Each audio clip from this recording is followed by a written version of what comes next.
acknowledges that our campuses are located on the unceded traditional territories of the Coast Salish nations of Musqueam, Squamish, and Tsleil-Waututh.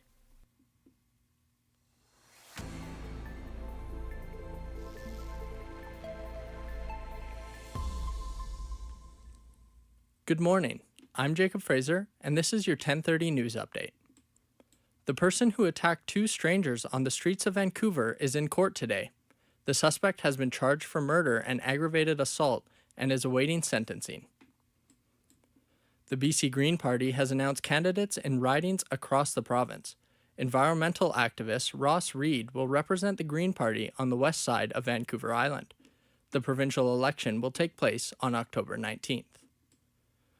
Social media company Meta says Canadian Instagram users under 18 will have accounts set to private by default.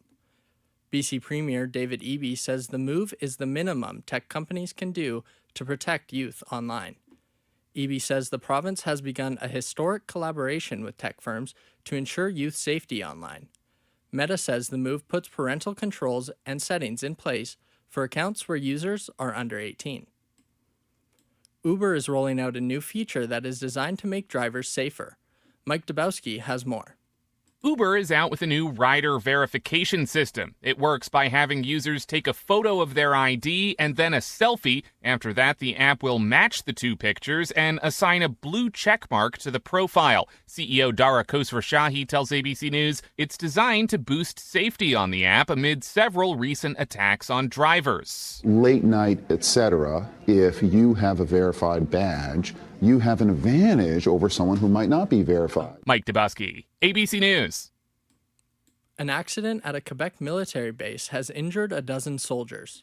Canadian press reporter Jason White explains the healing process of those injured.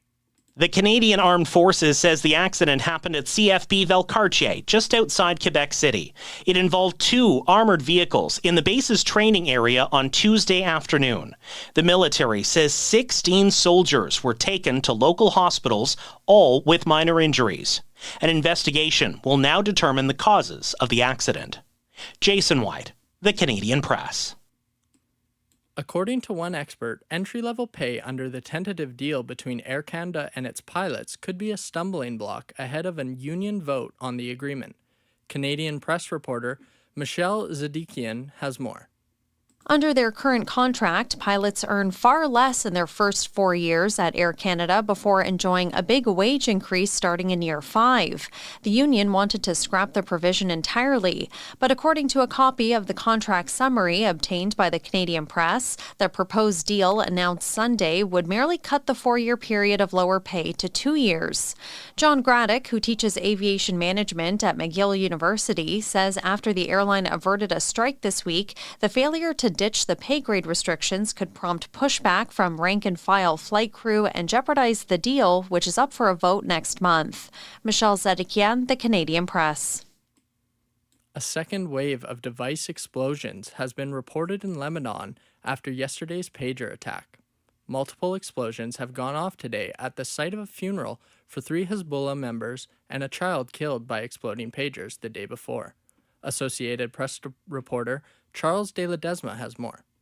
Hezbollah's Al-Mana TV reported explosions in multiple areas of Lebanon, saying they were the result of walkie-talkies detonating. Meanwhile, the UN Human Rights Chief is calling for an independent probe into the mass explosions from detonating pagers in Lebanon and Syria. Volker Turk said in a statement, "The fear and terror unleashed is profound," and urged world leaders to step up. I'm Charles de Ledesma.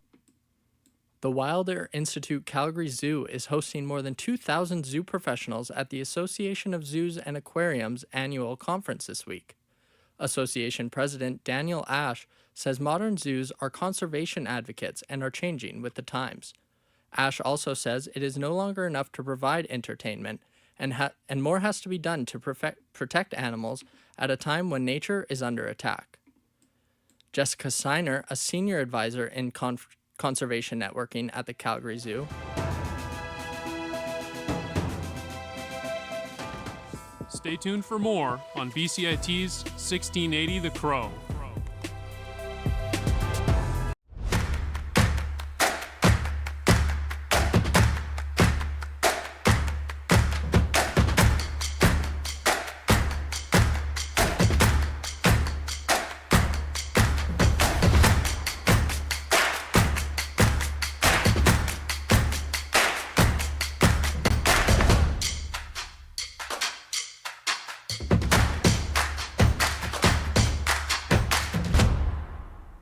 Everything is changing to digital. Everything is online.